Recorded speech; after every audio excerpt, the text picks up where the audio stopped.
大家好啊！唔知大家有冇留意過去呢一兩年啦？自從咧呢一個 ChatGPT 同埋 DeepSeek 等等相繼呢啲 AI 嘅軟件出現之後，我哋經常咧都會聽到身邊人咧係提及 AI 對我哋未來嘅一個影響嘅。嗱，最近咧 NVIDIA 呢邊嘅創辦人啊，黃仁勳咧佢就講啦，佢認為咧未來有一啲行業咧 AI 係取代唔到嘅，唔知大家有冇留意係咩行業啦？嗱，其實佢咧就講咗3個類嘅行業，不過咧你亦都可以歸類為2種啊，包括咧就係水電工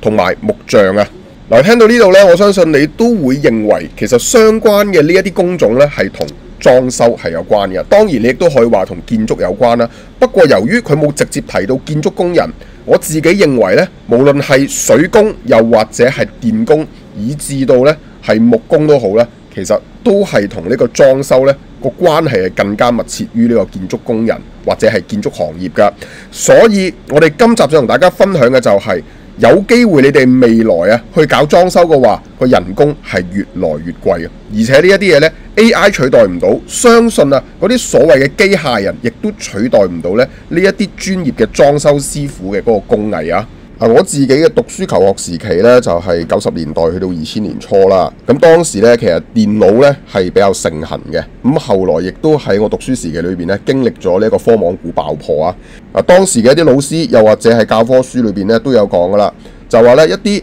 勞動力工作嘅工種咧係最容易被未來嘅機械所取代，而用腦嘅東西咧就係最難取代噶。但係去到今時今日啊 ，AI 越來越強嘅呢一刻咧。部分用腦嘅工作咧，其實都係會被取代啊，甚至乎有一啲嘅設計，可能隨住未來嘅 AI 越來越強啊，你室內設計嗰部分咧 ，AI 都有機會取代到。咁當然，我唔係嘅，我要一啲藝術性、個性化嘅一啲設計，仍然有部分設計師咧係生存到，但係可能咧喺社會上就唔需要咁多室內設計師，甚至乎係嗰啲服裝設計師啊，因為 AI。喺呢一方面咧，係取代到部分嘅人腦去做到呢樣嘢，而且個效率仲可以好高添。再加上可能一個軟件就已經係取代到嘅話，咁你去諗成個室內設計出嚟嗰個成本又會低咗啦。不過咧，真係一啲手工活咧，所謂頭先水工、木工、電工呢一類係相對用人手，兼且係要細緻地去做，因應每一項嘅維修以至嗰個工序呢係要有經驗嘅人士去做嘅話呢，呢一樣嘢呢，其實未來嘅機械呢喺短時間內呢都取代唔到。相應嘅會係咩情況呢？頭先都提咗㗎啦，其實未來啲裝修嘅人工會越來越高啊！呢樣嘢呢，黃仁勳已經係佢嘅説話受訪嘅內容之中呢係透露咗出嚟㗎啦，所以。未來你去搞裝修呢，唔計嗰啲物料會唔會就係話再漲價等等啦，單係計翻啲師傅嘅人工呢，係會越來越貴。咁當然啦，再加上部分嘅地區嚇，包括我哋香港，你要入行嘅人越來越少啊嘛，覺得辛苦工啊嘛，越來越少呢啲人嘅人才嘅時候，咁呢個工資向上拉亦都係正常嘅喎。但係當然啦，喺相對咧內地咧，其實仍然肯入行去做裝修啊呢一類啊叫做辛苦工嘅人士咧係多啲嘅。不過如果根據翻 AI 可取代嘅工種，但係豁免咗呢一類型裝修師傅嘅工作嘅話呢，其實個大趨勢都係佢哋會累值錢咯。當然啦，你可能話喂，部分嘅一啲裝修工作其實有機會呢一啲機械臂啊、機械人啊取代到，但係你要考慮翻啦個細緻嘅程度，佢哋又會做得好唔好呢？就正如呢現時農間其實都分兩類啦，我哋以前讀書話集約式同埋密集式嘅。密集式咧就人手工係多啲啦，但集約式嗰啲咧就係粗放啲嘅嚇，嗰啲美國嘅農場就用嗰啲大儀器去播種收割等等噶啦。但係你嗰個嘅範圍都要夠大，你嗰個嘅操作係相對要簡單，唔使咁細緻嘅，你先可以用到儀器去幫手嘅。咁如果係一啲細微嘅操作，其實仍然咧人手喺短時間內都係冇辦法取代到嘅。好簡單，我哋中國呢一邊嘅傳統採茶個茶葉咁基本上都唔可以用嗰啲大型儀器去採啦。歐洲嗰邊種葡萄嘅葡萄你未聽過，應該係會用一啲巨型嘅儀器去採集噶嘛。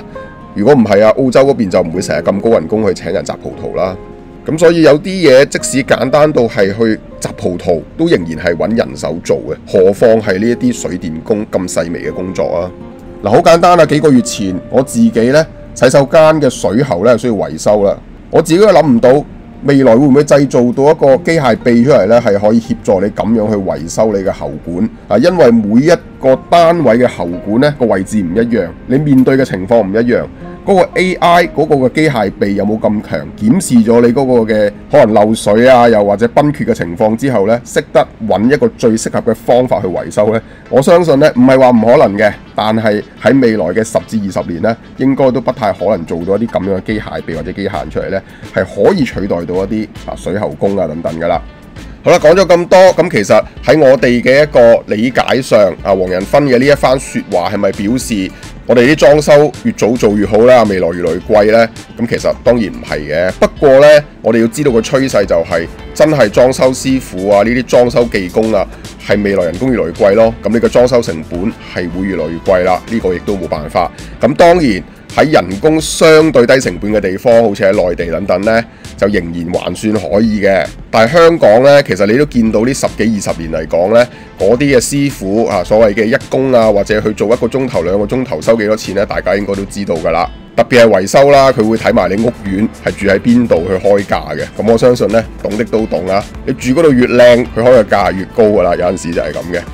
嗱，咁今集關於呢個 AI 無法取代，剛好你被發現咧，呢啲工種都係同裝修有關嘅一個話題嚟到呢度啦。咁當然你可以唔認同我，或者唔認同阿黃仁勳呢一番嘅説話啊，呢個見解嘅。咁若然你自己對於呢樣嘢有咩睇法嘅，又或者你認為喂 AI 取代唔到嘅工種其實唔止咁少喎，廚師都好難取代嘅喎。雖然而家話有機械臂炒嘢啫，但係有好多類型嘅廚師工作其實啲 AI 咧，啲機械臂咧係做唔到嘅喎。嗱，都有可以咁樣嘅睇法㗎，冇問題㗎。反正係一個開放式嘅平台。你可以發表你任何嘅意見啦。咁今集嘅分享就嚟到呢一度啦。嗱，若然有裝修又或者需要買材料啊、軟裝等等嘅一啲物料上嘅需要咧，都可以揾我哋噶。我哋係灣區之家你嘅裝修好夥伴。我哋下條影片再見。